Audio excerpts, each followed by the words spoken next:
It is dawn of day 12 of the Grand Enchantment Trail. The birds are singing. They're my little alarm clocks. Do I look ragged? I feel a little ragged. I am so in need of a shower, but I'm days away from a shower. Today is going to be another one of those potentially low mileage, but exhausting days. So the first part of my day is pretty straightforward. I'm still following Black Rock Creek for another couple miles, and then I have a connection to a trail that may not exist, and then I have 3 miles of kind of, it looks a little complicated cross country. It said it's straightforward and it's spectacular, but there's very detailed descriptions on it. I don't know. So, I mean, we'll see how that goes. If it's spectacular, at least I'll have something to look at.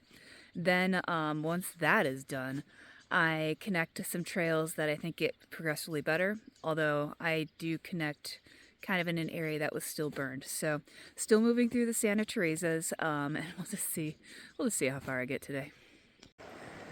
Since I'm in a trickier area, I want to point out that so navigationally this is easy because you just follow the drainage, but the hiking is not easy at times because you gotta climb over River Rock and pick which side of your drainage or side drainage right here.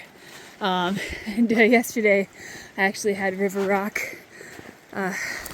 kind of roll out from my foot and I went splat. And then a couple tenths of the mile down I had a root trip up my foot and I went sand diving, and that's when I decided to stop for the day. What's really interesting though is seeing the other footprints of the Grand Enchantment hikers who come through here and see who's chosen the same path you have. There's a variety of shoe brands and shoe sizes that I've been following, and some have taken the same path I have at times, and then I've taken the same path as others at other times, and then sometimes I'm just blazing that path. So a little bit of entertainment. You gotta make them up sometimes. You gotta make up your own entertainment. A little bit of entertainment on the trail. Example 1. This is somebody wearing, I think they're Lone Peaks. These are usually faded. I'm assuming they came through a day or two before I did. They're pretty fresh there because it was really soft, but they're definitely one that's usually faded. Here's another one. These are the smaller prints I've been seeing. Yes, the last one. This is the hiker who's directly in front of me. He's got the zigzag pattern. You can see pretty much all of the footprints right here. I guess we all came through this corridor. Yeah, his are pretty fresh.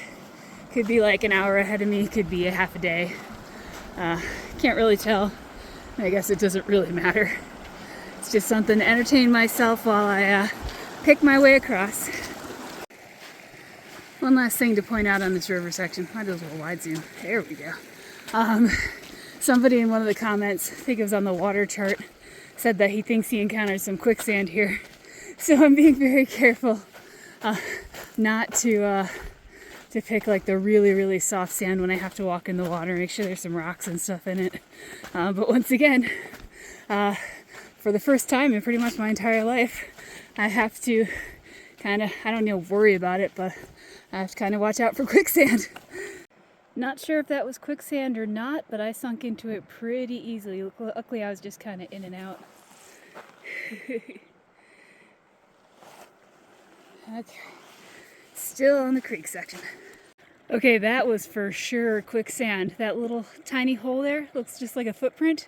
I went up almost to mid-calf. Luckily, I've got momentum going, and I'm just able to kind of get out of it. Luckily, it was solid over here too. Ladies and gentlemen, quicksand. It exists, though not like in the movies or the cartoons. Okay, I've hit a gate, which means it's the beginning of my cross-country section. And I feel like most of this mountain range has been cross-country aided with, cairns or stream beds. This one is aided by paper. and it's really interesting. So I'm at the part where it says turn immediately southeast along the fence line. Soon leave the fence, head directly up the hillside before you. Yikes. Keeping just left of the drainage as it clefts the hillside as the grade slackens, veer left towards an area of exposed bedrock, etc., etc. I've got like 3 miles of this, and supposedly there are parts that are really steep. It's gonna take a while. So I think I'm kind of getting the hang of the instructions of this cross-country section. When you take it one line at a time and confirm it with your GPS, it's not that bad. So this section is walking west up this drainage, and the views are pretty amazing. Let me turn around. So it's not easy as far as physical exertion is, but it's not as confusing as reading the directions all at once. And there are occasional cairns I've noticed here. Not sure who did them, but it is always nice to see a reminder that you are on the correct path. Most of the way through this cross-country section is going to do a pan because the views are amazing. I'm headed straight down this hill right now to the drainage at the bottom. There have been a lot of steep up and downs here, but it has been pretty. I am looking forward to when it's done though.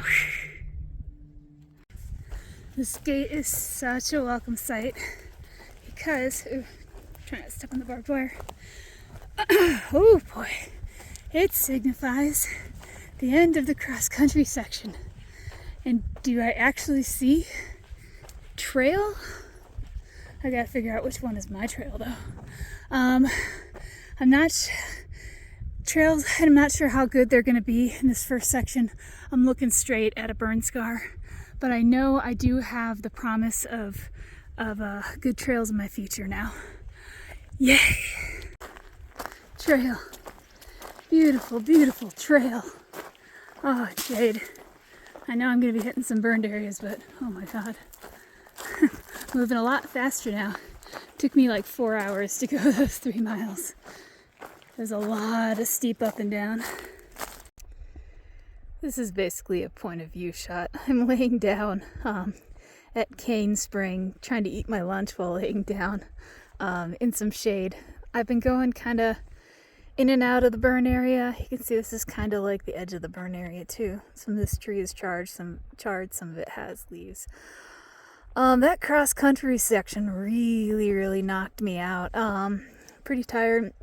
So even when I had good trail, going really slow uphill. So I'm taking kind of a late lunch at the spring so that I can chug some electrolytes. And I'm also going to be laying down for a while. So I haven't really checked past the cross-country section of what's next. So I'm hoping there's some decent trail to follow and I can get some miles in because I've been going really slow previously. Well, boo. This section of fire totally obliterated the trail. So more uphill cross-country again. Yay. Still working my way through this charred and overgrown mess. I am not going far today. As an added bonus, the cat claw ripped my shirt totally open. I got one on the other side too. Okay. So, still have like an hour left of daylight, but the sun is going down pretty quickly. I did find a semi-flat ridge area that I'm gonna set up camp. I'm just gonna set it up. I'm exhausted. I'm only gone like 10 miles, but it feels like 26. Most of that this afternoon was with intermittent discernible trail, but like it was all washed out. Basically, I had to go cross country or cut switchbacks to find the switchback, to find the trail, and then I would see like the corner of that switchback had a downed tree on it. That's why I couldn't find it. And then while I was cross country bushwhacking to find a bit of the trail, I got stung by a bee on the shoulder. Always nice. And then it chased me around for a little bit after it stung me. But I think the real frustrating thing is I'm closing in on mile 28. The guidebook said mile 27, the trails would be awesome because they were redone in like 2015. They are not awesome. At least not yet. Yeah, it was just more of the same. Washed out trail. If the trail was good, I would probably try to night hike and get a couple more miles in. But like right now, I'm kind of traversing a slope, and the trail is not good. So, long story short, I'm done. I'm done for today. I'm so done. The ridge I found, the best flat spot, I'm kind of on the edge of a burn area, has dead trees, so it's not going to be the most comfortable night. But tomorrow I should, even if it's hard, I should finish the Santa Teresa mountains and then see how close I can get to the next mountain range, the Pinaleños. Good night.